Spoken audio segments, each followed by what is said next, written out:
आहे मुंबईतील एका सोसायटीतील टॉयलेट फ्लशमध्ये नाव, फोटो, पत्ता हे सगळं काहीही माहिती नसलेले हजारो मतदान ओळखपत्र आढळून आलेत। मुंबई महापालिकेच्या निवडणुकीच्या ऐन तोंडावरती हा प्रकार उजेडात आल्यामुळे आता एकच खळबळ माजलेली आहे। मोठी बातमी आहे, संजय गडदे आपले प्रतिनिधी आपल्यासोबत जोडले गेलेत। संजय, नेमकं कोणत्या इमारतीत हा प्रकार समोर आलेला आहे आणि आता पुढे कशी कारवाई होतीये, काय केलं जात आहे?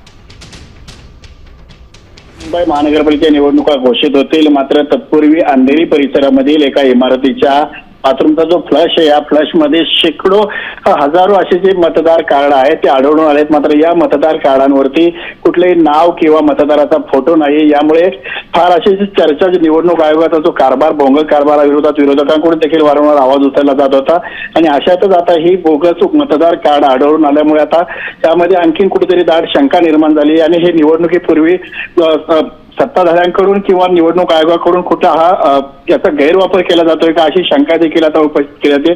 सोशल माध्यमांमध्ये हा व्हिडिओ प्रचंड व्हायरल होतोय आणि जे नेटिझन्स आहेत त्यांच्याकडून देखील या निवडणूक आयोगाच्या कारभारावर त्याचा मोठ्या प्रमाणात टीका होऊ लागलेली आहे। धन्यवाद संजय, अगदी सविस्तर अपडेट आपण दिली आहे।